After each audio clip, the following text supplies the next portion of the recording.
listening to The Watchers, a show where two women from opposite ends of New Jersey support women's rights, except the right of mothers to have daughters.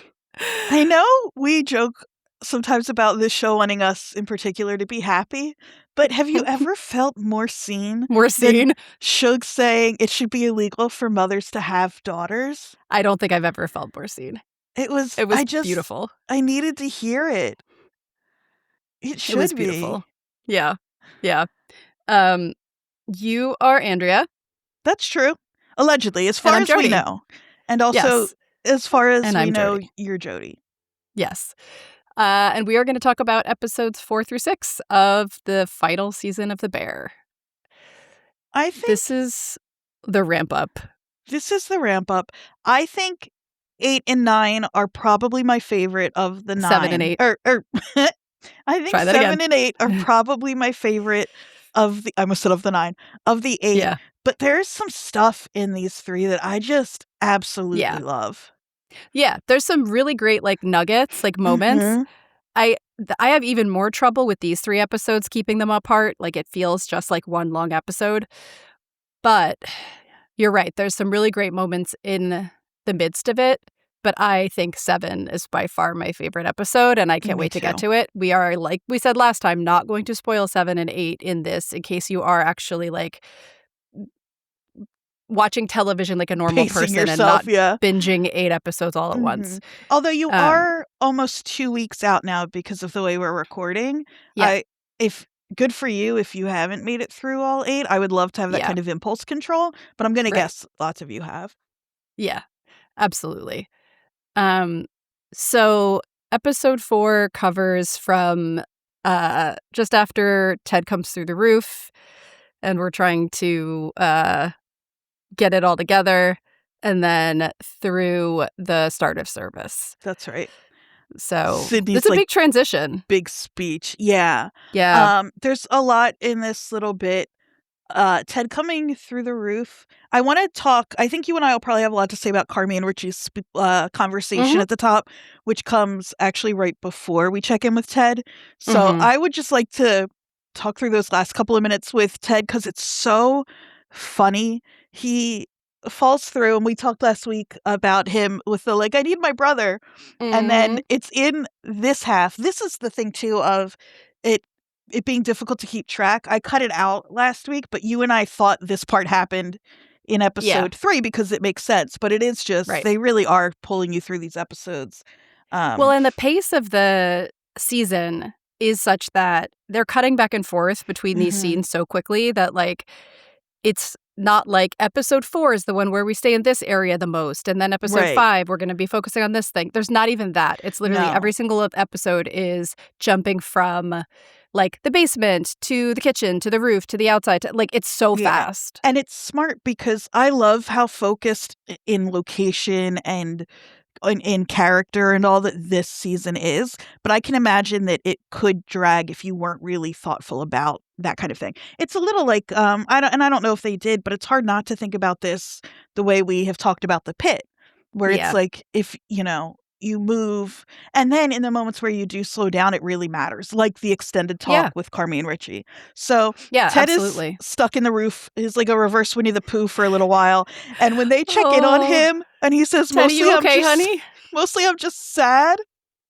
And then when it's are you guys mad at me? And Carmy says no. It's a little, to be honest. A little.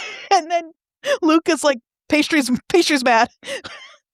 Yep. Just that whole, it's such a good little family moment. And then I know. My favorite part of this is he's I think I need to see somebody because he really, we talked last season about when we met Francie, understanding why the facts are the way they are and how they've just always been babied. So of course they're going to act like babies. Yeah. Because it's always worked for them. And so I just kept thinking about that here where everybody's so careful with him and gentle for the most part. And then, I think Neil is still in the bathroom at this point, but he's I think I need to see someone. And then you find out that they have a shared therapist. Yeah. Of course they do. Chi-Chi says, I got you, baby. Go to Jill. Yeah. Who's Jill? Our therapist. Our therapist. Yeah. That's so cute. And they're busting him the whole time too, because he's coming down the ladder, and one of the guys is his first time using the ladder. Like, they're That's making what fun of him, but they're also like, yeah, we'll get your therapist number. that's exactly what you want. I always say on This Helps the Therapy podcast, like, there's nobody more important in your life than the people who know you well enough to make fun of you specifically, but love you anyway. And that's what this crew is. And it's so Yeah. necessary to have those people in your life. I watched an interview this morning with some of the cast about like saying goodbye to the show, and Maddie Matheson was talking. They asked him like what the thing he's going to miss or one of his favorite parts about doing the show or whatever, and he was talking about how fun it is when Jeremy Allen White or Carmy is being super serious, and he and the guy who plays Ted get to be as dumb as humanly possible while Carmy is like, or while Jeremy Allen White is like very serious actor, and they're just throwing out ridiculous lines one after another. And apparently Chris Storer is like egging them on and throwing out even more ridiculous lines. And Carmy is like, in another show almost trying to be like serious, but it's just his character too, being like Yes. serious chef guy. They were talking about the scene which is coming up, where they're on either side of the door and Neil won't come out. It's so And good. just like how Maddie said, like, my favorite thing is to be with a serious actor and just be a dumb guy or something like that. It was perfect. I know that I'm not an actor, but I understand that viscerally. Yeah. That is my favorite. Well, and he wasn't one. And so I think that's part of it. He was for those who don't know, I'm sure everyone knows, but he was a chef. He is a chef. We don't do this every show that we cover, and I think that we should start. This is a show that is mostly Chaos Muppets. Mm-hmm. I think even Carmy, in a way, is probably a Chaos Muppet. I think. I'm not sure. I got to think about that. He's animal. Carmy might be animal. Wow. Richie animal? Carmy, huh? No. This is going to take. I know. I think we don't have enough time to really get into it, but call us. Let us know. I will give you our phone number at the end of the episode, even though I know it and could give it to you right now if I wanted. But point being, the thing that just crystallized for me is Neil Fack is Fozzie Bear. He might be a triple Fozzie, actually. Now that I think about it. So who's Sweetums? Because Neil's, you know what? He's a Fozzie. Neil's Sweetums adjacent. Neil is I would say actually is probably Neil is a Fozzie son, Sweetums Rising. Oh boy, we're gonna do each chart for each one. I think we may have to like stick to a 1-to-1, but okay, he's somewhere between. I could see the argument for Fozzie and Sweetums, and then somebody who's a little more tender inside for his Moon. If we were going to do a Moon, I don't want to say Gonzo because then it's basically me just swapping Scooter for Sweetums, but. I think all podcast hosts who are also podcast producers maybe have the same chart that I have, because I was listening to an episode of Doughboys with Griffin Newman from Blank Check On, and he also identified himself as the exact same Fozzie, Gonzo, Scooter. And I think that seemed like a type.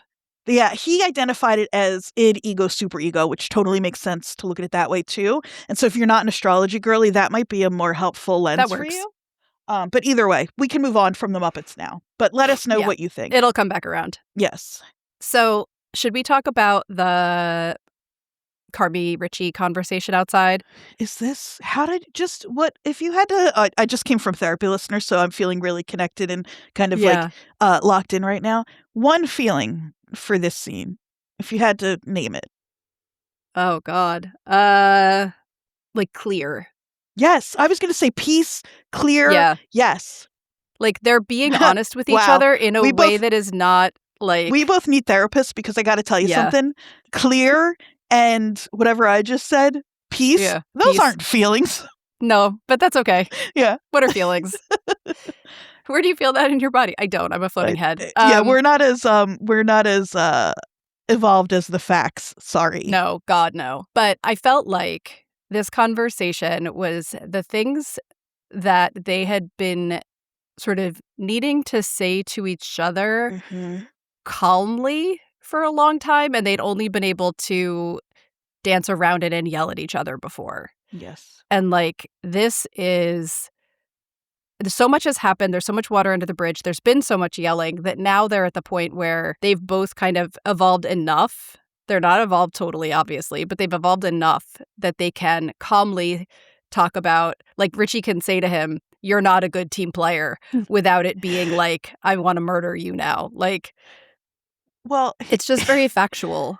It's so good. And that, like, wait, is factual a thing? Like F-A-K-tual? Uh-huh. Yeah. And the fact that he is able to say that stuff without Carmy flying off the handle with both of them. Yeah. So I have the script here, and we don't need to read the whole thing, but Carmy asks, "Do you think I'm doing the wrong thing leaving?" And then Richie, because he's so funny, says, "I got problems of my own. I don't think about you 24 hours a day." And then Carmy, he says, like, "I looked at Marcus's face and I felt like a piece of shit." And then Richie is, like you said, like, "You should feel like a piece of shit and you should leave. Both of those things are true." He says all those things are true. Marcus is the man. He doesn't need you, but all those things are true. Which is so evolved. It is so, I don't know, again, I just came from therapy, but so much of therapy is like letting truths not fight and just exist. And right. Like, can you live with the discomfort that you made a decision that was right for you, but that hurt someone else? Right. Right. It's hard. Yeah.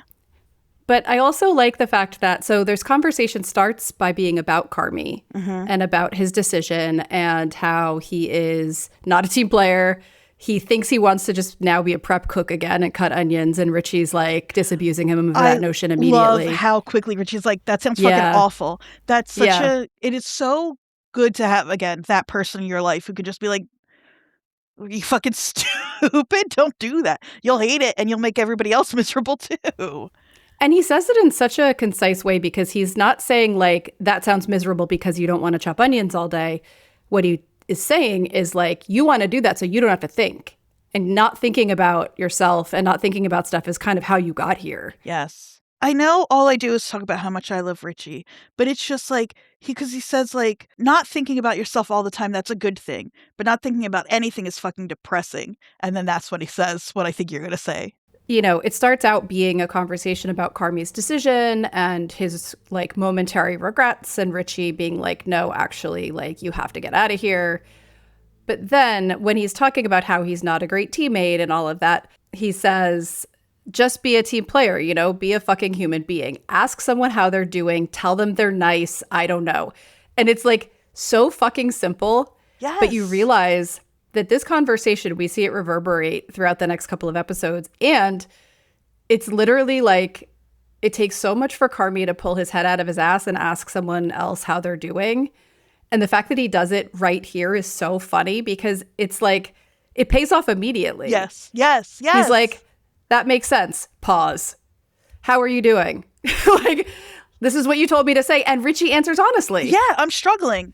It's "Thank you perfect. for asking," he says. "Thank you for It's so good. It's so good. Every time one of my friends or somebody that I talk to says they don't watch The Bear because it's too stressful, I want to be like, this is the most soothed I have ever been in my life, maybe, is watching these two knuckleheads have this moment together of actual, like, it's just perfect. Also, I know there are like two ways to talk about the show, and I want to talk about them both ways. One is what we're doing now, and then the other is just like, we can't, but just to spotlight every funny or perfect or hilarious moment. But in this talk, when Richie says, "'Cause you're like differently abled," and then he says later, he realizes that he says it, and he's like, "And when I said you were differently abled, I wasn't like trying to be mean or call you the R word," which is such a good callback all the way to season 1. It's such a good callback. Yeah. Richie's really been working on his language, and then,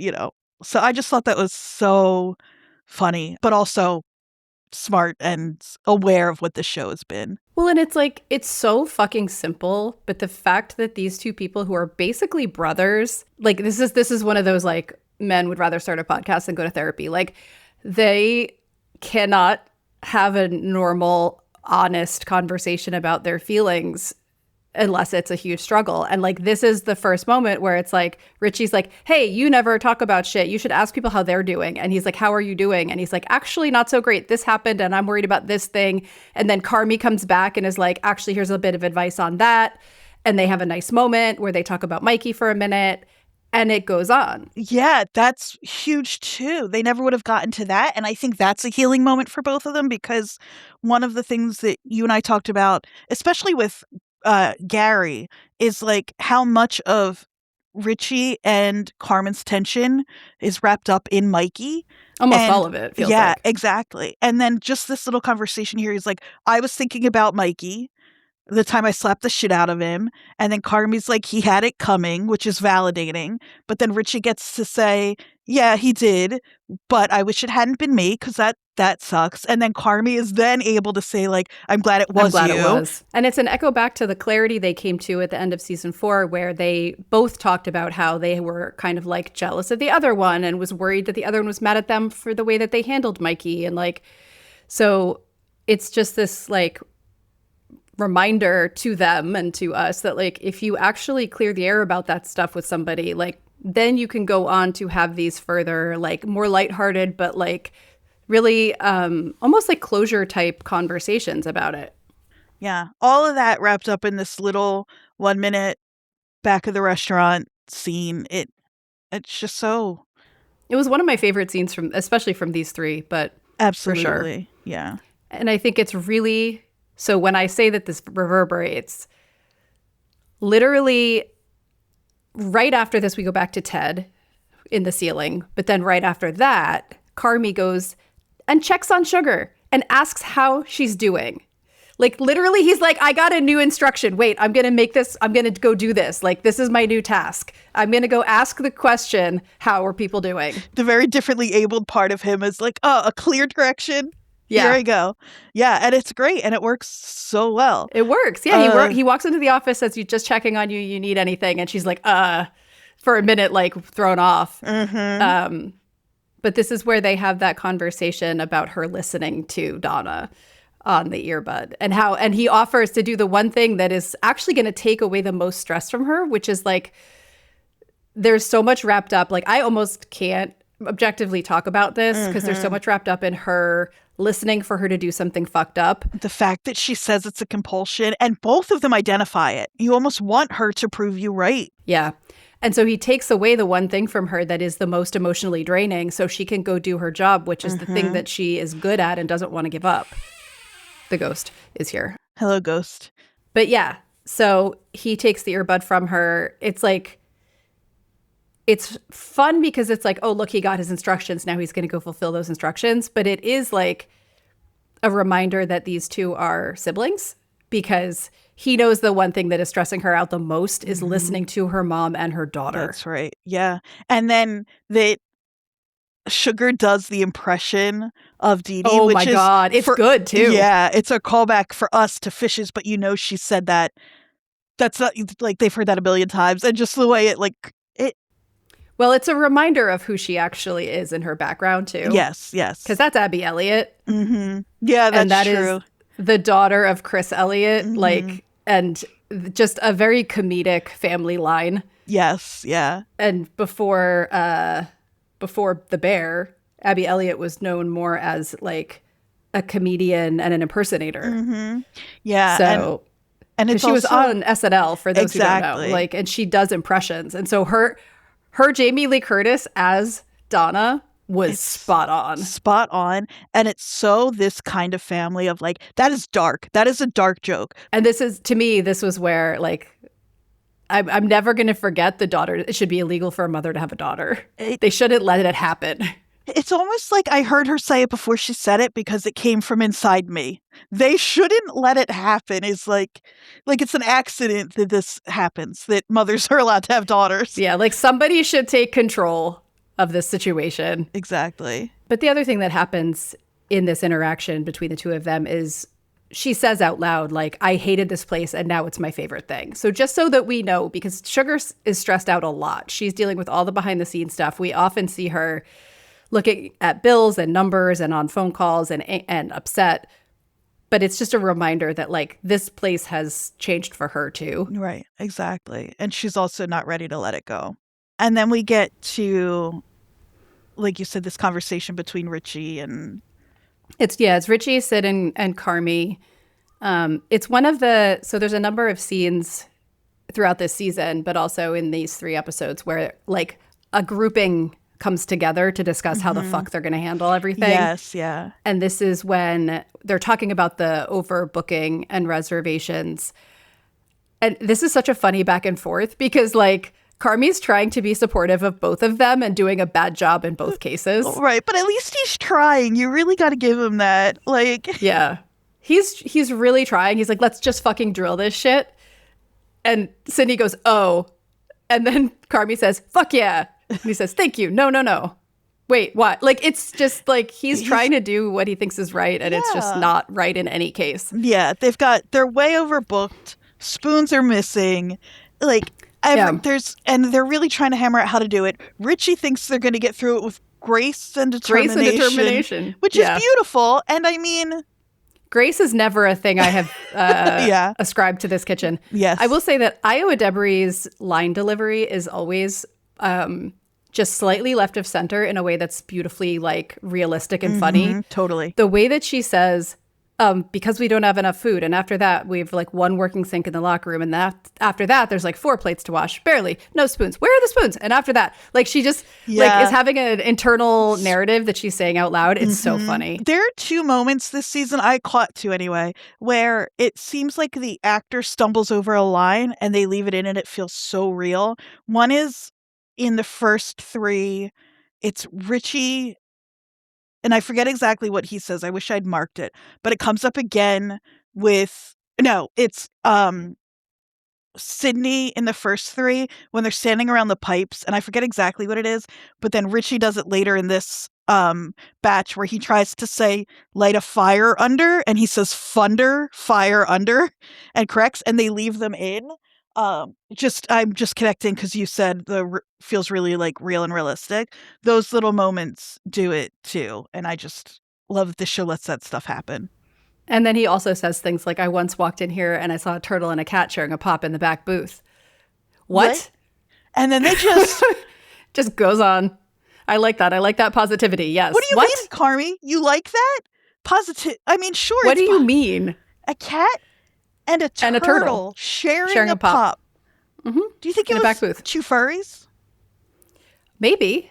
Could have been 2 furries. Could have been a hallucination. He could have been on something. Could have been literally any answer, I would believe. A turtle and a cat. Killed me. I need to know where that line came from. I know. It just is. It's the whole like put some provolone on that baby. Like, yes. What? It just came out of your mouth. I love that this show doesn't need to explain everything to us. No. It's because what it does is it reminds us that like in the world of this show, these people have known each other with the exception of like Sydney and Tina and the newer people that are like restaurant folks have known each other since they were fucking children. Yes. And that's like, you can say weird shit like that if you have all these inside references or like you don't question those kind of things. This is when Sydney tells him to cancel the reservations, which of course. 15. Yeah. It is a crazy problem to have where you have like no money and your restaurant is not even in danger of closing down, as far as you know, is closing down, and you have to cancel 15 reservations. Yeah. Like that's, yeah. Especially knowing that their plates are almost $200 a plate. And that's not 15 people. That's 15. That's a lot of money. Yeah. It's like, like thousands of dollars. It is. I get Richie. Yeah. Not that his reason for not wanting to cancel really has to do with money, but anyway. Still, yeah. No, I think we should continue with the reservations thread just to finish it out, because as we know, Richie does not do that. He tries. Jess is trying to pump him up to do it and let him know, like, yeah, it's tough, but like you kind of have to. And he's like, well, I don't know what to say. And she gives him a list of 17 different things, including everyone who works here has a personality disorder. For a reason to cancel. Yes. And we see him a little bit later on outside trying to do this and completely failing. The first one is his brother who hasn't seen coming in from Norway. Then the second one being, and they are alive? It turns out they're not dead. Well, congratulations. That's beautiful. We're happy to have all of you tonight at 8:00. All of you. So, it's a big reservation. Yeah. I would have listened. They could have done an hour of just... I bet they did a whole bunch more and didn't keep them in for time. I want to see every single one of those. I know. It was so funny. Good. So good. I wonder how much of that was improv, Yeah, it's a where good it was just question. like make it up as you go along. I'll bet at least some of it was just knowing how this Yeah. show is. His answer later, no, that's in these three. His answer later on, just again to follow this through, of why Yeah. he didn't cancel is because he used to be a people hater and now he's a people lover. Yeah, I know. I know. I love that he says that because it's like this show, I think part of the magical realism of this show, if I can use that term here, Mm-hmm. is that people more often than in real life say things plainly like Yes. that. Mm-hmm. You know, like we could kind of come up with this idea after watching this show that like, and the framing that like he used to be a people hater and now he's a people lover. But he has that clarity on himself now and he just says it in such plain terms. I really love it. Yeah, because in a different show where that isn't one of the things that they're really careful about being really real about, he would struggle with that. He would lie Yeah. and say it has something to do with the numbers or the money or whatever. But no, he just wants to make these people happy, and he wants to be part of these really beautiful moments in their lives. Yeah. So he causes a problem, however, with his beautiful intentions, which comes to a head. We're just going to jump ahead to the end of this like thread because basically later on, Sydney realizes that he has not canceled. I'm going to kick your ass. Not metaphorically. Not metaphorically. Nope. It's so funny. It's so good because she has just said, like just a few minutes ago, that she's going to try not to talk over people and curse. So she's really furious, but man, is she trying to keep it in check. Yeah. Yeah. And it does lead to just one of my favorite things about this season. There's a couple of those moments between the two of them. We'll get to some of them as we get into the other episodes, but like moments where Richie and Sid are kind of growing into the partners that they could be, like in terms of like when Richie, this is later on, but it's a small thing, when Richie like plans a surprise without clearing it with them. And she like kind of gets upset and is like, you have to go through us. And he says, so he's like kind of wound up, right? He's in Richie mode. He's like, we got a surprise. Like, this is the thing I'm great at. We want to make this happen. And they're having a conversation about the things being late and the Wagyu. And a lot is going on. There's a lot of crosstalk. And Sidney says, hey, volume down. And the verbals can't. You got to go through us. We need to know. And he says, I'm just trying to hurry, Sydney. And she says, okay, I appreciate it. I'm also trying to hurry. And they're going back and forth a little bit. But instead of it getting like escalated, she says, I'm leading this kitchen. I need your help. And he says, I don't want to get into an ego thing. And she says, it's not an ego thing. Dude, I'm sorry I spoke over you. Please don't speak over me. Yes. And then he says, dude. And she said, I think he says, okay, is this fighting? Is this nice? What are we? I love that. Hard to tell with these people. Yeah. She says, I think this is organization, communication. And he says, okay, heard, chef. I'm sorry. And then they go back and forth about the Wagyu. And she says, to kind of like have an equal, responsibility, says, we will try to do our best to be better at Wagyu for you, okay? And he says, thank you. And they say, I'm sorry. And he says, homie, thank you, chef. And like, that is such a departure from how the conversation would have gone any other time. But it's really like notable because for me, a lot of these middle episodes is the team figuring out how they work without Carmy. So how Sid and Richie work together, how Nat and Sid work together, how Sid and Tina work together. Like there's all these negotiations going on about like, what is it going to be? They're unspoken really, but they're about what is it going to be like when we're a team without this giant presence. Right. Yeah. And they really are working it out. It's yeah. Yeah. Because with the Sid and Richie dynamic, like we talked about this last week, but basically like, they do need to, she needs to reel him in a lot of the time, but she also does not have the sort of like magic sparkle sauce that Richie has to kind of sprinkle over the dining room. And they need that to make this work. So, yeah. That's exactly right. And we have, I think if you've watched this show, this stuff is going to happen. And of course, this isn't the only one. But we have our first real moment of Richie's magic sparkle sauce next because he's overbooked. They're running behind. They need another table. He sends Fact down to get the table.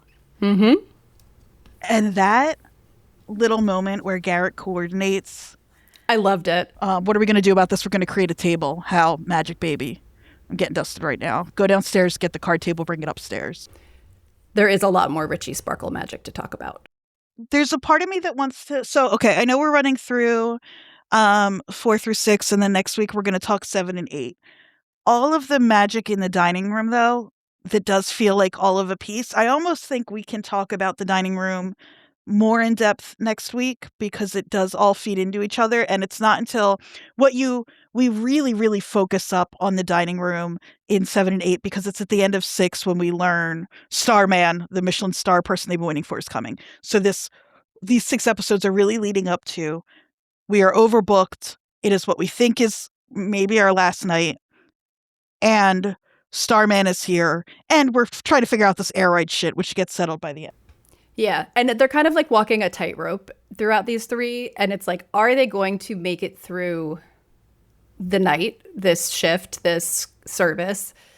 And 7 and 8 kind of answer that. Right. So I think that, like, yeah. So thinking about what does get tidied up here in these 3, Marcus and Luca have their whole tension kind of runs through these 3. So maybe we can tie them up.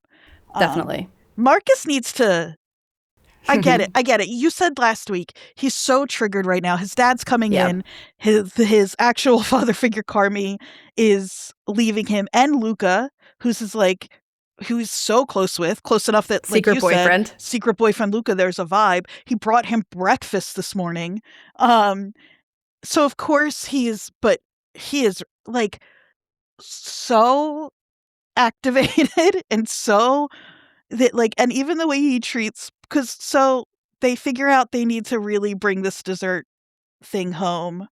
Marcus is giving Lucas such a hard time for being too slow. He decides that this mint dessert that they're working on needs raspberries. Raspberries, yes. And poor Chester, who is always running for Marcus, because the first time we meet Chester, he's brought him all those color swatches way back in season 1, I think. And again, he's gone and gotten these little bear boxes for the mints. And the first thing he does is complain that they're a little flimsy. And then Marcus, again, doesn't listen to anybody. There's that really funny moment where Luca is trying to tell Chester he doesn't have to go. He's like, you don't have to do this. And then Chester's like, are you two fighting over me? Yeah. Yeah. I think, like, so again, in the interview that I watched, or one of the interviews I watched with the cast, Lionel, who plays Marcus, is asked a question about his, like, emotional place that he's in this season. And it's framed as, like, the process of grief. Because it's very easy to forget that, like, yesterday in this world, or not yesterday, but, like, very, very recently, his mother died. Right. And he was left with this relationship with this parent that's not very stable. And so it is sort of the way that everything can be fine, and then your grief, abandonment, whatever issues can be triggered. But he goes so cold. That was so, like, precise in the way that he shifts from, like, his typical warm self to, like, whatever, I don't need you. Like, it's such a specific way of behaving. Yes. That I felt like they nailed. And yeah, and of, like, behaving, and, like, he's trying to protect himself because he's been left by his mom too, like you just said. It's not her fault, but it's like, we have talked so much, and Richie says it too, like, Marcus is a fucking man, he doesn't need you. Like, Marcus has been one of the steadier people and kinder, and even when he's getting caught up in his desserts, which we've seen him do before, he's never, like, taken it out on anyone else. And so it is kind of good to let him be not the only, it's just to let him kind of show this other layer too. It makes him a little more human. Well, and because as stable as he's been, we can't forget that Marcus is also someone who came into this series basically making the bread, right? And doing it in a very, like, prescribed, rote way. and he's had this burst of creativity. He's gone to Copenhagen. He's got into this whole new like creative life where he's watching movies to come up with ideas for desserts and blah, blah, blah. Like this is also like he literally says in the conversation with Carmy outside when Carmy asks, is this why you invited your dad? He says, I didn't think I would get another chance. And it's not about like my dad's going to die necessarily. It's about this is probably our last service and I don't know where I'm working after this and I don't know that I'll have this kind of freedom or creativity ever again. It goes back to what you said about Tina last week. Like these are people who really, and Sweeps, really came into their own in a way they weren't expecting in a place where, yeah, they don't leave this place with a certificate. Like, so. And now it's going to be taken away. Mm-hmm.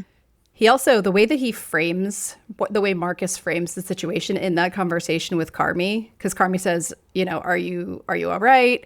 And he says, crazy day, lost some people. Mm-hmm. Lost is. And it's like the way that's framed, right? Like none of them died, but he is losing Carmy. He's losing Luca. He's maybe losing everyone else if the restaurant closes because they're not going to, like, not to jump ahead, but like, is it in these three where he has a conversation with Sydney? Yeah, that's these three too. And she says, the dead mom's club. Yeah, that's in these. Yeah. And so like later on in the conversation with Sydney, she says what he really needs to hear, I think, which is like, this isn't, no matter what, like we are still a family. Like even if we're not in the kitchen together every day, like I'm still going to see you tomorrow. And like, that's really what he needs. Yes. You know what I love about that is it's also in these three where Sid and Tina have a similar conversation. They actually have two. One might have been last week, but it's the first one is Tina saying, whenever we end up, I'm with you. And that's actually in 4. Yeah. Sid needing to hear that. But then also knowing like Sid, what am I trying to say? Yeah. Sid having that worry and having it soothed by Tina, but then Tina or Sid needing to be the one to soothe that worry in Marcus. It's so one of those like you can know something for someone else, but not be able to believe it for yourself. And like seeing that conversation play. And then again later in these three when Sid tells Tina she's going to be her CDC. Yeah. Tina also needs to be. They're all having to reassure each other. Yeah. Tina says, whenever, wherever, I'm your Jeff. I'm your Jeff. Yeah. And it's really like Sydney still has a bit of her that is the person that came into this long-standing family as an outsider and really had a hard time integrating, whereas Tina sees her as this like brilliant chef that she's been lucky to work with and that is a much calmer presence to be around in the kitchen. Like Tina basically says, like, when she's asked how she's feeling by Sid, she says, oh, you mean the little punk leaving us at our lowest point? I love the kid. She calls him a kid. But the thing is, the way she talks about Sid is not as Sid as a kid, right? So, you're so right. Like she says, I love the kid. I'm going to miss him, but I guess he's got to do what he's got to do. The kid, little punk. Right. And so like she loves Carmy, but she sees him in all of his flaws. And I think she sees very clearly what a different experience it would be just working for Sid. That's right. Well, early on season 1, where Tina sabotages the burner that Sid's working on and acts out because she's threatened because Sid shows up, blah, blah, blah.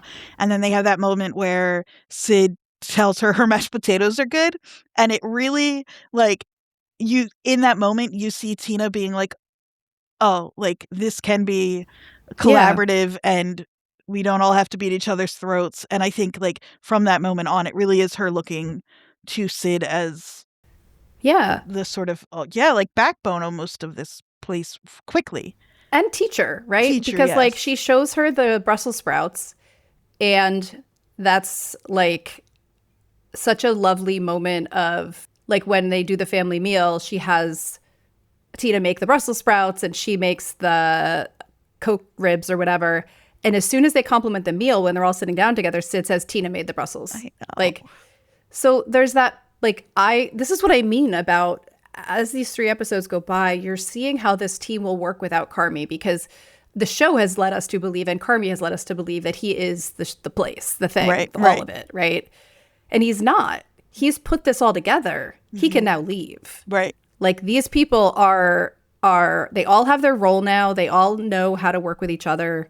They figured it out. you can see the future of the place kind of in these interactions. Another one that I think you had alluded to earlier was when she's talking to Angel and Manny as they're setting up this new dish pit. And she asks, like, is there anything you want or need or that could be different or better? And they're like, no one's ever asked us that before. And so you do start to see, like, okay, she's going to develop a relationship with each of these different groups and will listen to their suggestions as to how things could work better. And it comes more, Carmy's really trying. And if the plan were for him to stick around, you could see him. He could get there. He could get there. It comes so much more naturally to Sid. And it's something he talks about, too, when he's letting everybody know he's leaving. And he's like, I love you all so much, but I see how much you all love this, and I don't, and I never have. And it's like, yeah, he probably could get there, but it's, like, it just is, you can just see that this is going to be a much more harmonious, in the way that it can be with these loud Chicago, you know, like.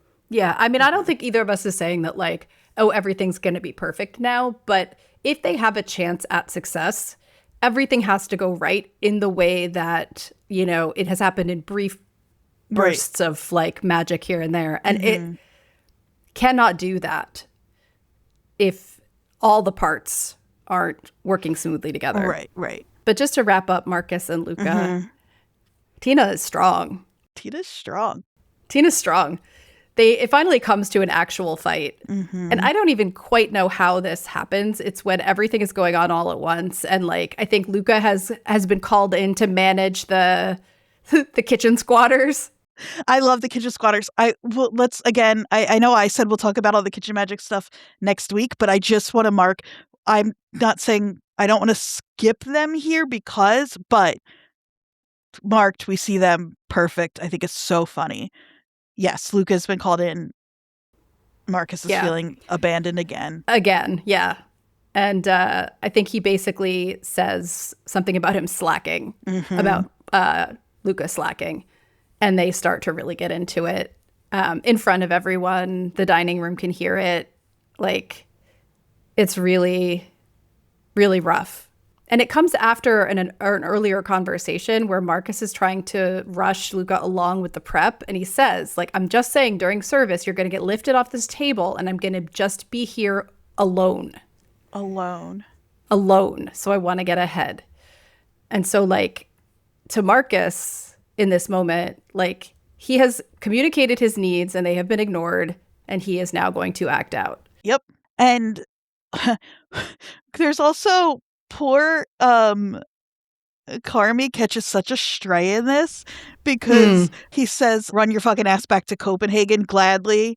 And then he says, Luca says, I fucking ran away to get away from shit like this, so I didn't become Carmy. And then Carmy's like, I was trying to fucking help you.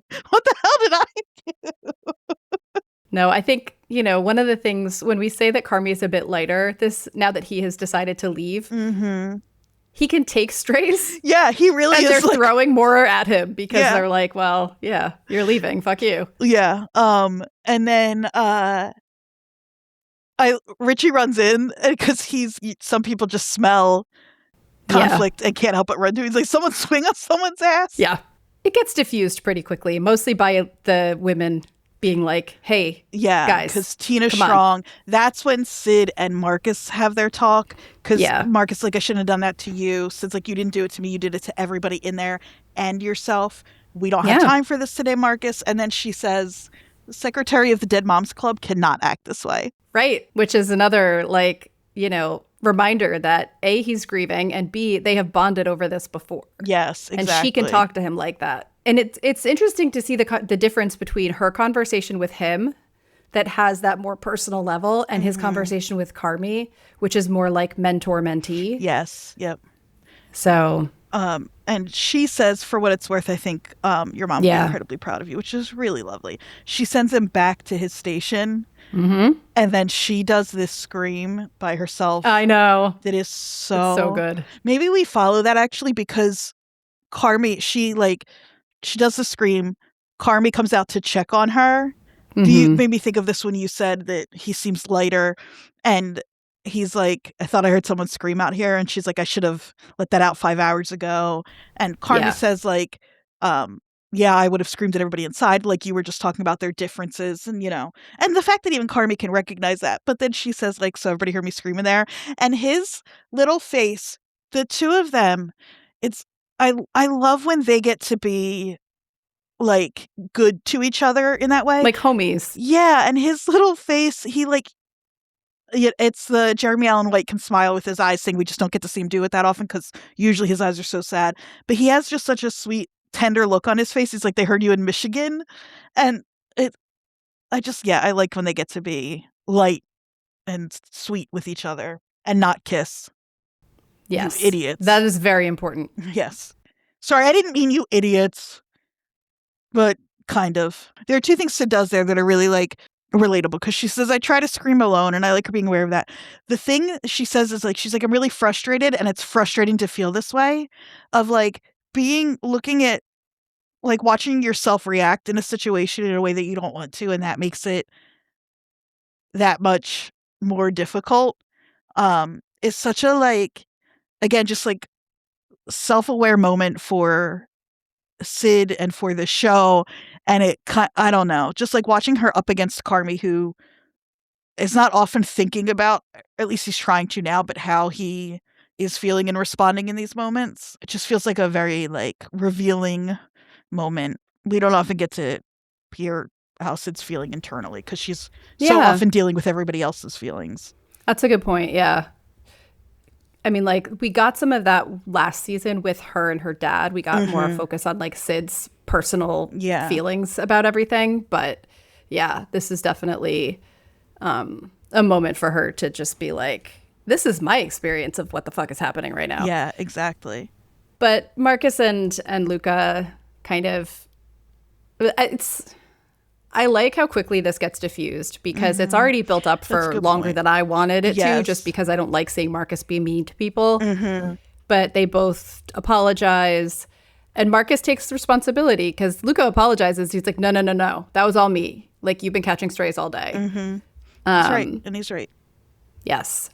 But he does find out a huge revelation, which is that Luca has had a McGriddle before. Now you really lies. Off my station. I know, betrayal. I don't know, Jodie. We're moving through this stuff. Do you just want to get through the air rights real quick? I'm not trying to be whatever. No, I just like so don't about care. That. So they're back in the city hall, which we talked about a little bit last week. It's funny because they keep sending new people up. Blah blah blah. We eventually find out that the woman who lives below them, right, Mary owns the air rights. Crazy Mary. Mikey sold them to her for $2,500, and that was some like. Yeah, he needed the money real quick for something. Exactly. And it's one of those, it's like the turtle and the cat sharing a pop. Who is Raymond? That's the only thing that I idea. Really... No one will ever tell us. It's so funny. It's the only thing that really saved this for me was them popping up to freak out about Raymond every time they hear a single noise, having to go get Chucky for backup. It is the thing that makes this deal not happen at all, though I don't know that she was going to sell anyway. Yeah, right. But yeah, Pete doesn't think so. I love Pete in the moment. You think for a second that Pete is going to save the day. Yes. By like very calmly talking to her through the process and getting her to side it over. And then they fuck it up immediately when they hear one sound and they think it's Raymond. That's exactly right. So funny. It's so good. And it does really, like, all of this, like, what's going to happen? How is this place going to get saved? You know, Ibra is agonizing over this prospectus and this pitch to Carmy. Cheese finds it in these 3 episodes. They're trying like everything they can that isn't working. And, you know, we'll see how all this resolves in 7 and 8. But this one is kind of crossed off the table here as a possibility. Yes. The next thing that I think takes place over these 3 episodes to me that is the most like the opposite of that, I guess, which is like a bit of a side quest that is so fun and so like perfect for the moment, is like it's all hands on deck. They are overbooked. And so every single person that works there has a skill or a purpose or a resource that can come into play And in this case, it is our motley crew of window guys.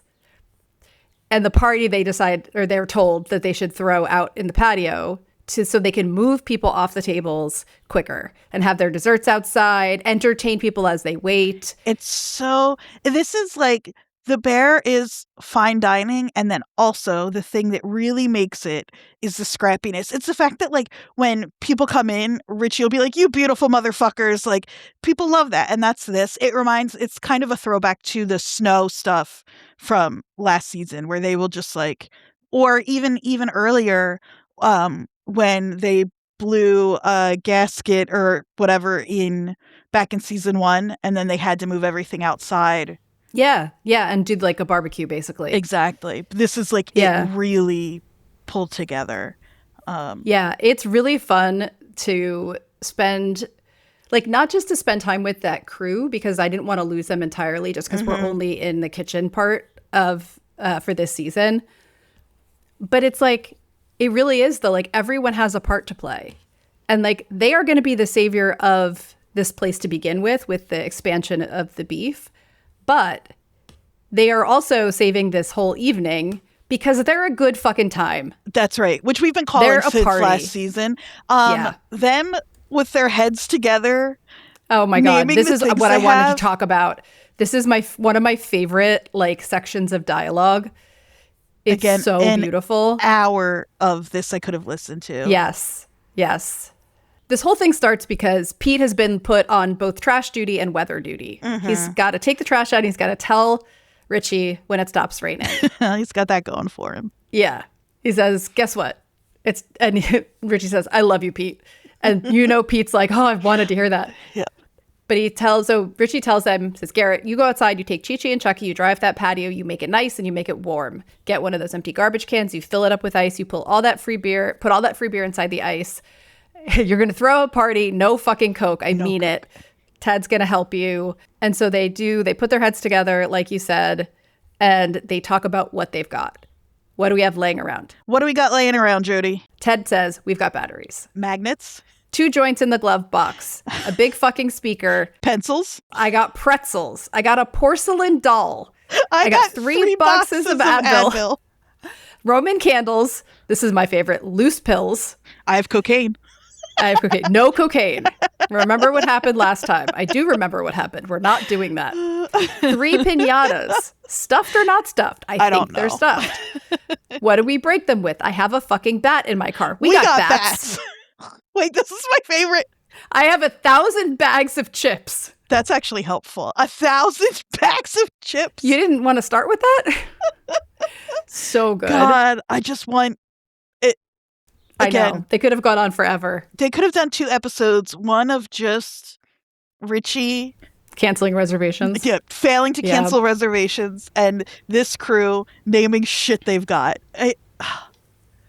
Perfect. I know. I want to know all the stuff that's in their cars. Mm-hmm. That's so good. It's really, really good. So we should just highlight that a lot of what's happening in this start of service is they're running out of food. Yes. Right? And they're worried about continuing to run out of food before the Michelin star guy shows up, and B, just before the end of the night. Right. And so they're trying to stretch the lamb. So we get a moment where Carmy gets the idea from, of course, when his mom talked about having the tonnato in, I believe they were in Italy. And so he says, why don't we do that? We have all this tuna, blah, blah, blah. So basically, one thing that we're starting to see is this concern about running out of food. And we're starting to have to make more adjustments on the fly as we go. And so, we thought we had this much Wagyu. Richie promised one to someone else. And then, they're worried about how much lamb they have left. And so Carmy comes up with the idea of, reprising the tonnato recipe that Donna had talked about last season. And I think that what this is doing for me in these 3 episodes is it's highlighting how when everyone is working well with each other and there's a level of cooperation and respect instead of sniping, they can adjust on the fly much better. Like Richie fucks up. He miscounts the desserts at one point, I think. And they figure it out. Yeah. So, and there's also the moment early on in service where the 2-top complains that they've been waiting a little while. So she comes in and asks for 2 bites, and it's it's Carmen and Marcus, and they all, work that out together and come up with this savory ice cream that wins them over. I love those moments. There's a bunch in 7 and 8 that we'll This get is to, why, yes, I started to any reservations I had about the tone of the first chunk of the season. Yeah, so to speak. As we're getting through 6 and we're getting more of those moments where everyone is starting to gel under pressure as opposed to fall apart under pressure, it is that competency porn. I'm like, oh my God, they can throw this together in 2 seconds. Richie can pull a card table out of the basement. They can throw a party up in 5 minutes in the back and have everybody having a good time. Like it's just so satisfying to have them all like working so well. Yeah. And not falling apart when they realize they need something they didn't have or someone waited a little too long. Right. And it's still not being perfect, because it would be so pat if what happens is they have this perfect night and everybody's getting along, and what you learn is if you can just... But it's like they still have these tensions. Sid is still telling Richie she's going to beat his ass. But it's... Yeah, they're just not letting it get... Well, and I think what we're seeing is, the change in leadership, as fucked up as the way it happened was, is in the long run a positive thing, because this is where I think we can kind of pull this all together. We have 2 really good speeches from Sid and from Richie that really keep everyone on track. Like, everyone is doing their part. That is everything. But if there's chaos at the top, there's chaos all through the staff. And instead, even though they're out of this order, I'd like to start with Sid's, and then we can talk about Richie's.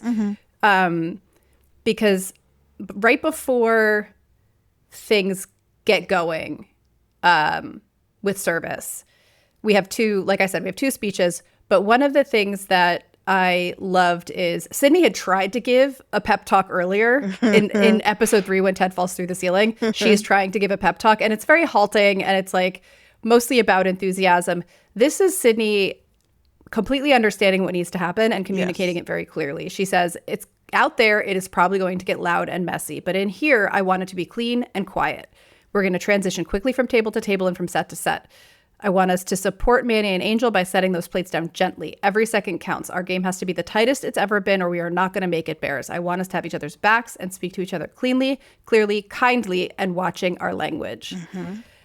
And it's just like, she says, this is how we keep this place alive. This is how we operate moving forward, and we can do this. This is the bear. Yes. Yeah. I'm glad you're putting these back to back, too, because it really does show how each of these 2 people really shine and why we need both of them. You need both. Yeah.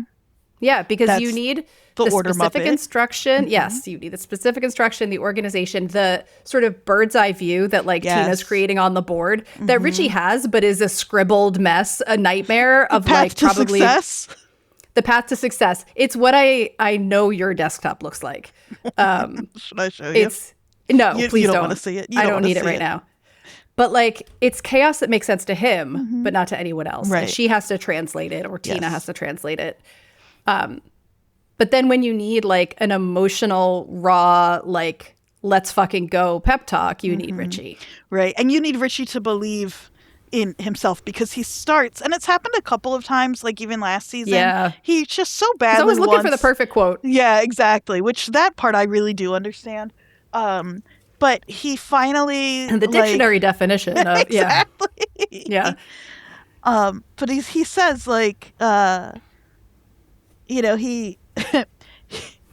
he is trying to come up with this quote, and then he's like, this fucking sucks. This fucking vibe fucking sucks. The energy fucking sucks. The weather fucking sucks my dick. Restaurants fucking suck. It's all just And then when he says, I'm sorry, Chef Sydney, I'll stop swearing after this.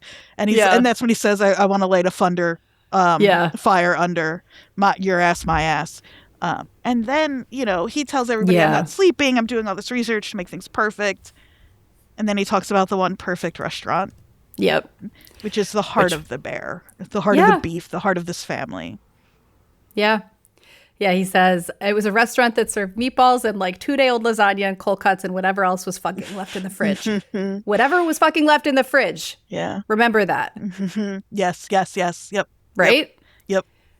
It was a restaurant that made me feel less alone. It was my friend, my cousin, Mike's house. So if you think about the experience that, say, Marcus's dad has or is about to have coming into this restaurant, or anyone else that walks into this restaurant and is greeted by not only the smoothness of the staff knowing exactly where to place people and getting things moving and attentive and right on time with everything. I want to go to every restaurant I go to, I should be welcomed by Richie. That's right. That's exactly right. You feel less alone. Yes. He knows when that first couple comes in and he knows who they are and they're like, how do you know who we are? And he's like, you tell me whatever. The secret to 25 years of marriage. I'll tell you my secrets. Yeah, exactly. Yes. That is the feeling of going to somebody's house. Right. But the food is Michelin star food. Exactly. Or hopefully. Right. Yeah. That's exactly right. And it is, you could stay as long as you wanted. They never kick you out. You didn't have to worry about Monday. Yeah. It's so... And he gets into the whole, what I would expect from this speech. Like, we're outgunned, we're outmanned, tomorrow music won't is happen. slowly building underneath him. Yeah. But we've got nothing left to lose. We don't have to worry about a fucking thing, and that is perfect. And then he says, also, if we're going to invite people into our home, we're going to look like a fucking family. And out come the birth shirts. The birth shirts. Good. I think I cut it out of the sort of predictions we were making because it just didn't go anywhere. But we were talking about how they ended up in those shirts because I don't know about you, but I thought what was going to happen with this season was the beef window was going to be the thing that was open actually earlier and that's why they were wearing the shirts. And then I said something like, but what if I don't know, I think I may have even said a pipe burst or there was a spill or something, and so they all had to change into these shirts. It felt at the time like a little bit of a cop out, but it's so sweet and nice and funny because when they realized that the shirts weren't damaged in the flood in the burst pipe earlier on, he's like so thankful, and it ends up paying off. And well, he said, what did he say? They're a collector's item? They're a collector's item. Yeah. And then when Pete comes in and says, is it t-shirt night or something? They're like, fucking Pete. Talk about not having a read of the room. Well, he reads it. He's just a doofus because vibe he's low. Vibe low. When he walks in, it's so funny. They think they've got their first customer earlier in this, and he walks in and he's got the hood over his head, and he lifts the hood up, and in my head there's a lightning crack at the same moment, like a horror movie. I think that, I don't know if I added that in or if it really is, but let's just say it really is. And it's like a horror movie reveal that it's fucking Pete. Yeah. Poor Pete. His character is pretty one note, but it's a great note. They keep hitting it over and over again, and I love it. Like, he is so thrilled to do trash for Sid just because she's going to cook him bolonaise. Oh, man. And to be fair, I mean, if the food is that good, I know, I'd take the trash out all night. Exactly. And as we've said over and over again, Sugar needs a Pete. You have this chaos, and then you've got this sweet, even man who is just there to support her. He, what he has in a lot of ways is bi wife energy, which makes sense because we know totally that Sugar and Francie hooked up. You're so right. And she deserves that. Yes, absolutely. I feel like there's things that we definitely missed, but they're more to me, they're more dining room things that we can kind of talk about as a whole as things get really smooth. Yeah, because I have to talk about the Mitchells, but I want to save that till next week anyway. And I want to only talk about Fac. Exactly. About Neil specifically. Yeah. Sorry, listeners. If you want to know what happens in 7 and 8 and need a recap, maybe find another podcast because there's a chance Jodie and I are just going to talk about the Mitchells and Neil Fac. And Fac. There's a real chance that's it next week. Yeah. Because I can't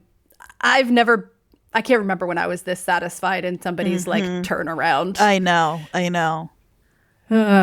But yeah, as I think we may have said this really ends with, we learned last season that if a Michelin star person is going to come in, often what happens is they will have a reservation for a certain number of people, and then last minute they'll change that reservation to a smaller number. I don't remember if they gave us the reasoning for that, but it was that, and then some clue about names. And I don't. Yes, I also don't remember. The names were based often on street names in the city that they're in. Thank you. And so we get 4 top changed to a shoe top. Last name Dearborn. So these are our hints that Starman is here. Starman, exactly. Let it rip. And let it rip. And so that's where we end 6 is we're about to have that reservation come in. And it is full chaos, but so far they're holding on. That's right. And 7 and 8 really, we keep saying this shit, but like, I can't wait. I said last week, my housemate Kitsy and I watched the first 3. Last night we watched these 3, and I was like, you can't do one more. You gotta save 7 and 8 together. Yeah. And so the very last words of 6 are Starman's next. Okay. And we got to get out there. Yeah, we're dialed. Last run, you guys. Lot more turns, lot less food. Just keep going. We have any ideas? And Marcus says 1. And so, again, everybody is fucking chipping in. We'll talk about what that idea is next week. But yeah, I think, I think we did it. There's so much more little details in here that are great. Like, I love Cheese being the possible spoon thief and then not being the spoon thief. She has so many spoons at home. So many spoons at home. Why would she need their spoons? But yeah, I am excited to talk about the last 2, probably more excited than I've been for these 2. And I've really enjoyed talking about the first 6. So yes, it really does. It's going to be great. I think, in a beautiful way. Yeah. As Jodie and I have said, we're recording these ahead of time, but for this last episode, you'll be hearing this before I'm done editing this last one. So I would love for you to call in, let us know anything we've talked about. I want to know about your Muppet stuff. Maybe we'll do Jodie a little bit of like a how did this get made last looks where we can drop in. Sure. We'll be a few weeks out. We'll see. If you guys send us some good Muppet theories for the show, or was there something else we asked about? I don't remember now. Last week we asked about people's childhood candy. That's right. Ideas. Or your childhood candy ideas. I don't think we've gotten any yet, but let me know. And we'll find a time at some point, maybe not next week, but to check in about this stuff. 856-336-8986. And again, you can call or text that number. You can also email us at watcherspodnj@gmail.com or find us on Instagram and, like Jodie always says, technically TikTok. Theoretically TikTok, at watcherspodnj. I'm at AQAndreaQ. And I am Jodie_Mim on Instagram. And we'll have, next week will be our last Bear episode, and next week we'll let you know what's coming up after that. Yep. Send us your ideas, your thoughts, if you have suggestions. Real quick, listeners, if anybody has watched, funny. We're the watchers. You're our listeners. If any of you have watched The Listeners, which is... Oh my God. This is like a Mad Lib. Which is a mini-series, I think a BBC mini-series from 2024 that has just hit the States. And it seems... the reviews I've seen are pretty mixed. What I love for the watchers to cover The Listeners, but only if it's good. So if you've seen The Listeners, just for the bit, if it's bad, we don't want to do it. But if it's good, I might try to talk Jodie into doing it for the bit. So just let us know. I think that's everything. All right. Yeah, I think so. We'll see you next week. Think about your childhood candies. Think about the Muppets. And then also, something else you can do in the meantime is... bang yourself in the head. Get in the car. And go to New Jersey.